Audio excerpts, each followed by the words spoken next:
I work with technology, and I actually, it was quite interesting to hear you talk about technology a few times in the past couple of days, and the way that you mentioned that smartphones are actually an extension of our minds, and the way that the internet is actually, it's a space for our unconscious mind to actually be reactive. So one of the things I do for work is to raise a bit of the ethical questions around that, and the thing that we usually call digital nudges, which is when we try to influence other people through technology. So I would really love to hear a bit of your opinion and maybe your advice if there is a way for us to use technology as a tool and as a channel to actually increase humanity consciousness and presence. Yes. So in itself, of course, it's neutral. The technology is neutral. It's not either bad or good. It depends how it's used. It is, at the moment, it is to a large extent a reflection of the unconscious mind. So if you want to learn about human unconsciousness, you want to learn about the human ego, just go there and read what people post. And look at the reactivity of people on social media and so on, the comments they leave. You can learn a lot about unconsciousness and identification with mental positions. So the first thing, of course, is be careful with what you put out there, what kind of thing you post. If you post things online, is it reactive? Give yourself a moment when you read something before you type in an answer or a comment.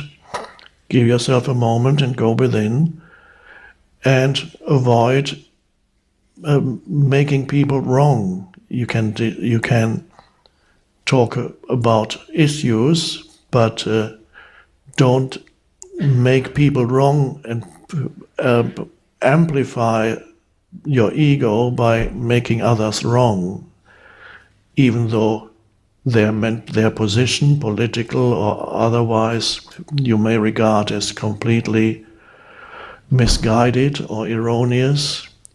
There's still a human being behind that, so you can put forward arguments against somebody's perspective or viewpoint without making another human being wrong. So what you put out is very important. Is your communication conscious or not, or is it reactive? And then it can be used for other purposes.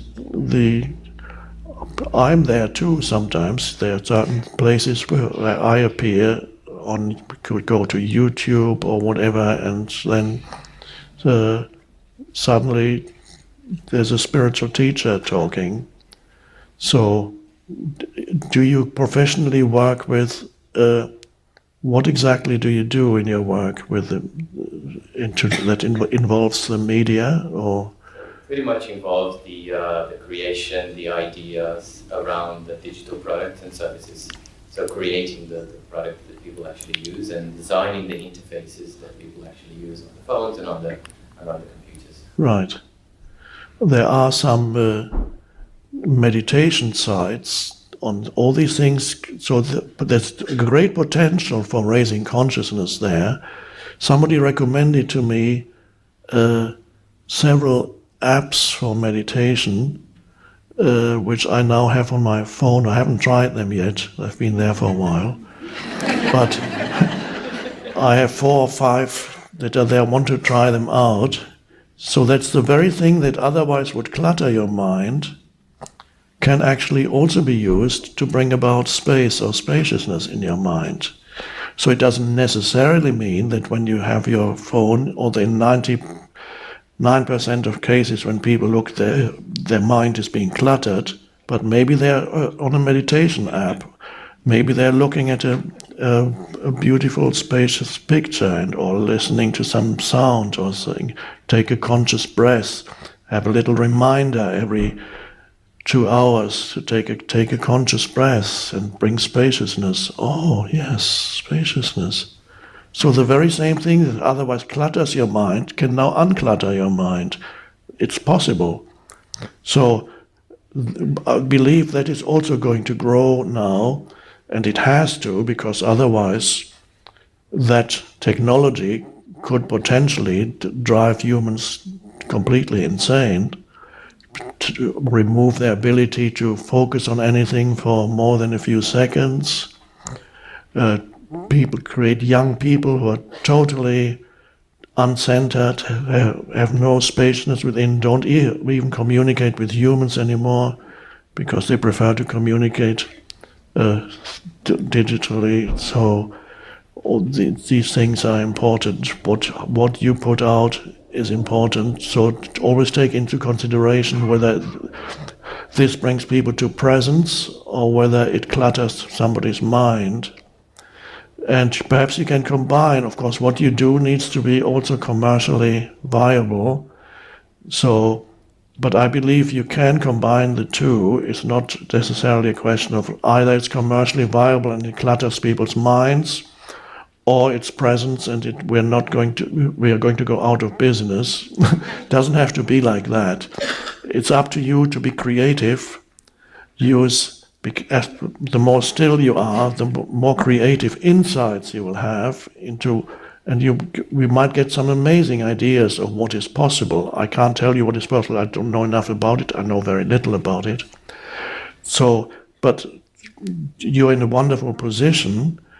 So allow yourself to go deep enough within, because then the creative ideas seem to come. And if you find a thing that is not only brings people to presence, but also helps your company to grow, then that then becomes a conscious business, which is wonderful. It's challenging, of course it's challenging. So don't let all your attention be absorbed, though, by that kind of activity. You still need to connect with nature. Take it off as much as possible away from there, connect with nature, and then bring it back. Another thing that's just in connection with this, not perhaps directly related to your question, but related to this. What tends to happen is that these devices, people are never. They're in bed and they're still doing stuff on it. So, and that it takes you over there at dinner and they're doing stuff on it. It breaks the relation with other people you're at dinner with. I see people in restaurants, the couples sitting at having dinner together, and both are on their phones. Now that probably means they've known each other for a while. If it happens on the first date, the first date will probably be the last one. But if it happens after they've known each other for 2 years, then it's almost a normal thing that they're not present with each other. Or then they exchange a few words, and then she looks at the phone again, and then he stares into space, and then she's still on her phone. I've actually observed it. She's still on her phone, and he's staring into space. And then finally he gets out his phone too, because he doesn't want to be staring into space. And then I wonder, are they texting each other?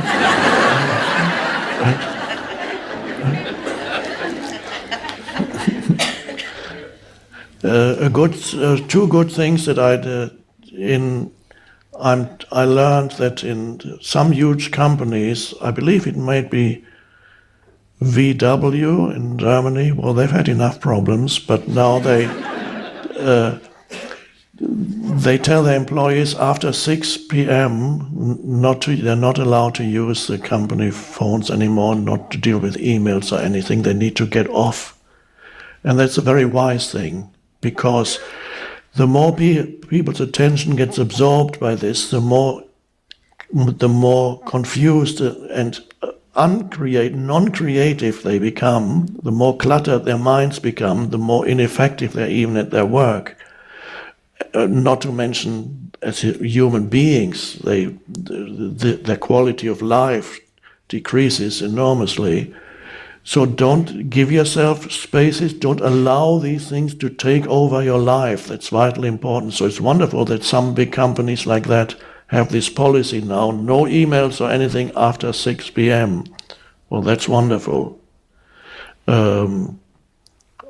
I talked a couple of years ago to Ariana Huffington, who has a famous news website and has also written some books, and she describes in her latest book how her life deteriorated more and more, although she was making a lot of money, and finally she collapsed and hit her head on her desk, and she was complete breakdown. And now she has, for example, in her private life, and that's a good thing, she has this policy of no digital device in my bedroom. So in her bedroom she still has books, sometimes she reads in bed, but it has to be a book, not a Kindle, not the iPad, not the iPhone, no digital device in my bedroom. And that's a good thing to have. That's, at least you have that space for yourself. So everybody needs to be really conscious of the addictive nature of these devices. How I sometimes say, I even said that before these things were invented, the greatest addiction for human beings is compulsive thinking. They can't stop thinking. But what is the meaning of being an addict? Whatever it may be, if you're an addict, it means you have no power to stop, whether you're addicted to a drug or to alcohol. And many people who are addicts say, no, I'm not an addict, I could stop, but they can't.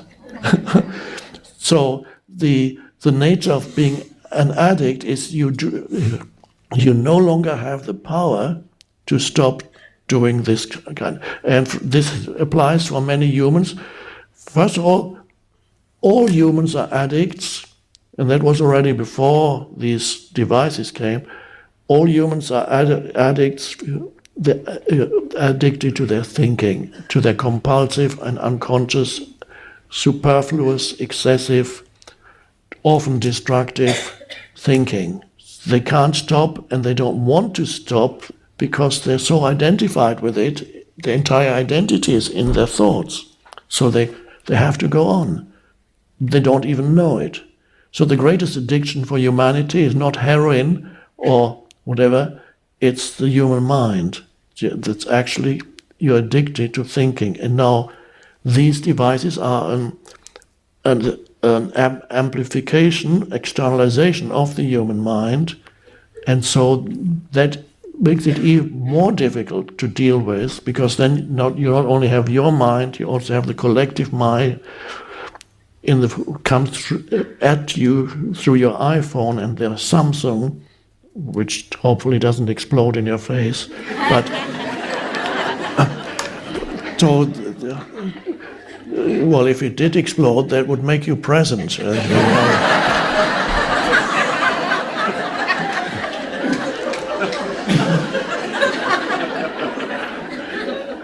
And it might suddenly break the addiction. So give yourself space in your bedroom, that this is a good policy, and don't be on it at all times. And now, the younger you are, the more difficult this is for you. For old people like myself, it's relatively easy. But if you're 18 or 20 or 25, then you've grown up with these things. The older than the rest, they didn't grow up with these things. They're perhaps not quite as addicted and identified with it. Another way to tell is whether they've grown up with these things is how they type into their phones. I always admire the young people because they go like that at enormous speed with their thumbs. How they do it with their thumbs, I don't know. And they can even talk to you while they're doing it.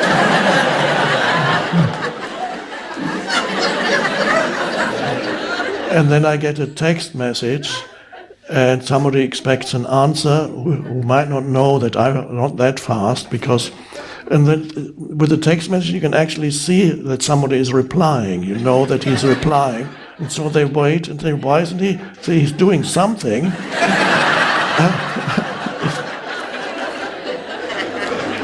They don't know that I go like that. So it takes time.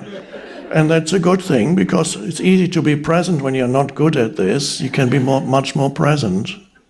Where's the bee?